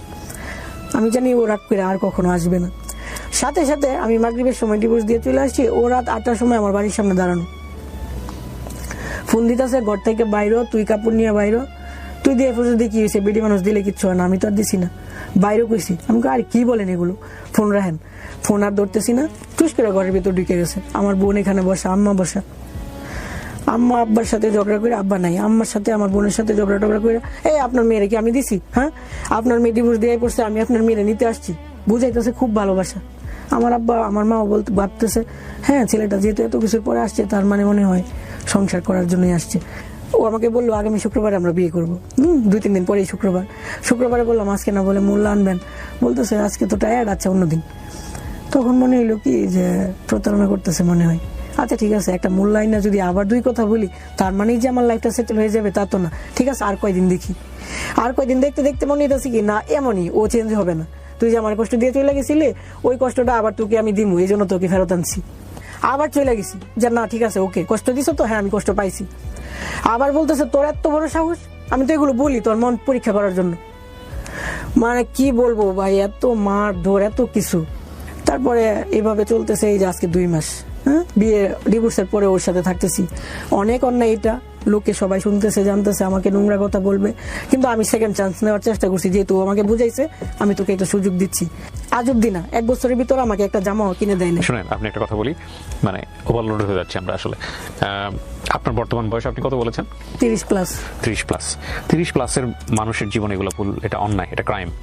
আপনি যেগুলো বলতেছেন এগুলো 15, 16, 17, 18 বছরের বাচ্চার গল্প হলে ঠিক আছে, আমরা বুঝতে পারতাম যে ও টিনেজার, ও যেগুলো করতেছে সেগুলো ঠিক আছে, ওগুলোর জায়গা থেকে মানসিক পরিপক্কতা আসে না, সেটা ঠিক আছে। বাট 30+ অধিকের একটা মানুষ, এবং যার জীবনে যার একটা বাচ্চা আছে, সংসার আছে, তারপরে সে প্রেমের জন্য এত কিছু ভুল করে ফেলবে, এগুলো ভুল না, এগুলো ক্রাইম। আমি সরি, আমার জায়গা থেকে বিষয়টা এরকমই। আপনি ধরেন এসে গল্পটা বলে গেলেন তো, ছেলেটা আপনাকে এটা করেছে, ওটা করেছে, ওটা করেছে, এটা করেছে। ওই ছেলে যদি এখানে বলতো, ওই ছেলেও আপনার এগেইনস্টে 100টা কথা বলতে পারতো। ঠিক আছে, গল্প যখন বলে এখানে কেউ একজন, যখন এখানে কেউ একজন বলে, তখন সে মনে করে যে আমি হচ্ছি পৃথিবীর সবচেয়ে ভালো মানুষ আর বাকি যারা সবাই অপরাধী। এটা নিয়ম, মানে গল্পের জায়গাটা থেকে এরকমই হয় বলা, কিন্তু গল্পটা কখনো এরকম না, গল্পটা দ্বিপাক্ষিক। অবশ্যই তার কথা আছে। আর দ্বিতীয় কথা হচ্ছে যে আমি ধরে নিলাম যে যদি আপনি যা বলছেন সবই সত্য যদি হয়, তারপরেও আপনি এই যে বর্তমান যাকে বিয়ে করেছেন বা বিয়ে করে ডিভোর্স দিয়েছেন বা ডিভোর্স ছাড়া যেভাবে থাকছেন, হোয়াট এভার ইট ইজ, এই সংসারের যে ভুলটা, এই ভুলের সমস্ত ক্রেডিট আপনার। জি জি, এটা অবশ্যই আমার। তাছাড়া আপনি জেনে শুনে ওর বিয়ের আগে জানতে পারছেন যে ওর বউ আছে, আপনি আগুনে ঝাঁপ কেন দিবেন? কারণটা হচ্ছে আপনি তার প্রতি প্রেমে পড়ে গেছেন। প্রেমে পড়তেই পারেন, হয়তো বা সেখানে মন আসছে যে কারণেই হোক হয়েছে, কিন্তু প্রেমে পড়া আর বিয়ে করে জীবন নিয়ে সিনেমিনি খেলা এটা এক জিনিস না। শোনেন, আমি আমার এন্টায়ার লাইফে অনেক গল্প প্রচার করেছি এই রকমের। বিষয়টা এরকম না যে আসলে কাউকে জ্ঞান দেয়া এই গল্প নিয়ে বা এরকম কোনো কিছু করা। আমাদের সংসার জীবনের অনেকেই আমরা হ্যাপি না, অনেকেই অনেক ধরনের অভিজ্ঞতার মধ্য দিয়ে যাই। বাট যারা বিভিন্ন রকম, দেখুন আজকে যে আমাদের যে বোনটি আজকে এখানে এসছে, ওর নাম হচ্ছে সুমা কিন্তু একটা রিয়েলাইজেশন নিয়ে এখানে এসছে যে ওনার মতো কেউ যাতে ভুলগুলো না করে, ওনার মতো ইমোশনালি যাতে ব্লাইন্ডলি কেউ এই ভুলগুলো না করে।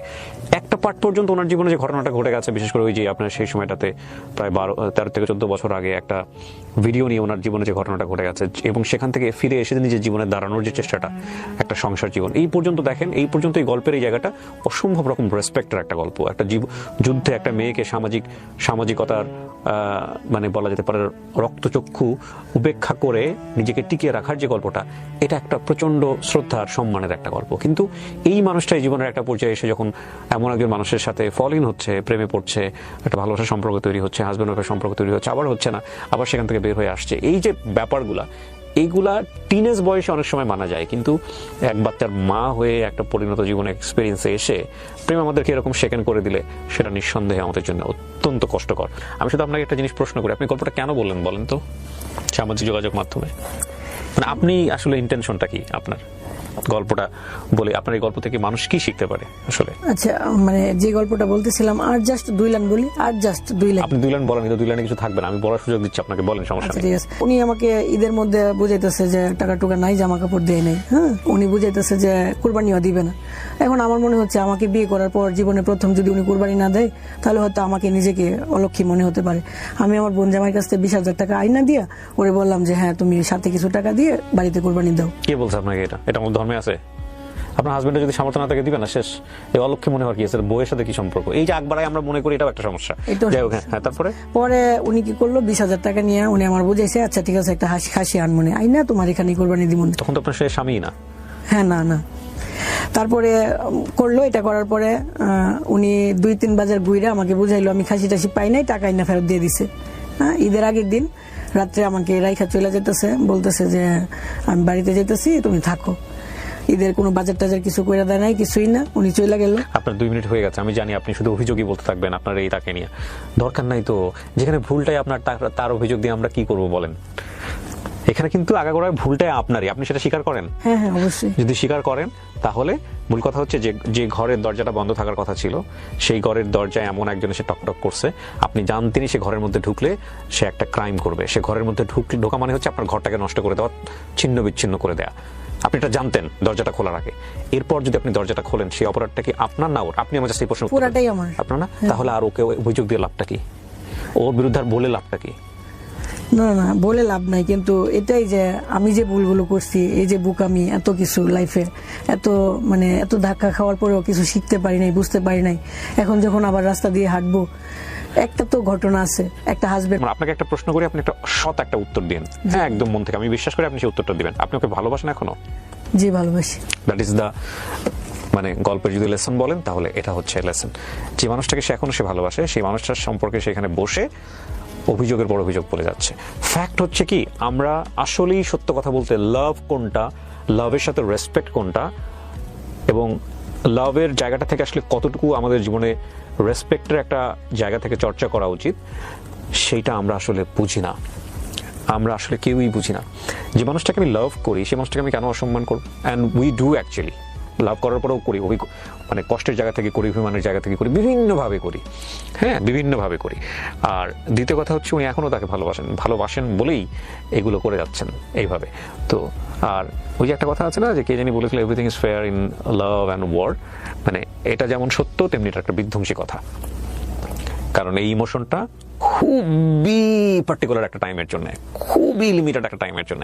এই ইমোশন থেকে টুডে অর টুমোরো আপনাকে বের হইতেই হবে, এবং ইমোশনটা কাজ করবে না। কিন্তু যেই সব অন্যায় জিনিসগুলো আপনি আপনার জীবনে এই সময়টাতে করবেন এই ইমোশনের প্রেক্ষাপটে, এটার ক্ষতি আপনাকে সারাটা জীবন বয়ে বেড়াতে হবে, সারাটা জীবন, বিলিভ মি। সো প্লিজ, এইসব ইমোশনের শেখান হয়ে আমরা যাতে ভুল না করি। আপনার সন্তানটা বড় হচ্ছে, আমি এই জন্য এত বছর পর এখানে আসা, এত বছর পর ওই যে অতীতের ঘটনাটা এখানে আনা, যেখানে মাত্র কিছু সংখ্যক মানুষ জানতো, সত্য হোক মিথ্যে হোক জানতো, এখন তো সবাই জানতেছে, মিথ্যে হোক যাই হোক সবাই জানতেছে। হ্যাঁ, এত বছর পরে কেন সামনে আনলাম? এই জন্যই আনলাম যে আমি কখনো মাথা উঁচু করে দাঁড়াতে পারি নাই, কাউকে একটা কথা বলতে পারি নাই। দেখা গেছে যে ফুফাতো বাইরে শাসন করছি, বলছে ও তুমি নিজে কেমন ভালো। আঘাত পাইছি, খুব কষ্ট লাগছে যে বুঝি একটা ঘটনার জন্য কারো কাছে মাথা উঁচু করে দাঁড়াতে পারিনি। এখন হাজবেন্ড যে মারধর করে, উনি কিন্তু এই জন্যই মারধর করছে যে তোর বাড়ির মানুষের তো কত মুখ তমুক, তোরা কেন আমি ভাত খাওয়াবো, এই ধরনের। এই যে আমার এলাকার মানুষ একটা ঘটনাকে ইস্যু করে আমার হাজবেন্ডের সংসারটাতে আমাকে টিকতে দিল না। যাক, টিকলাম না, ঠিক আছে, আমার এখানে হয়তো ভুল আছে, কিন্তু আমার মেয়েটাও তো এরকম, আমার মেয়েটার বিয়ে হবে, হয়তো ওর হাজবেন্ড কোনোদিন আবার বলবে তোর মা এমন করছিল। এই যে মিথ্যেটা আমি বয়ে বেড়াইছি, এটা আমার মেয়ে আবার বয়ে বেড়াবে।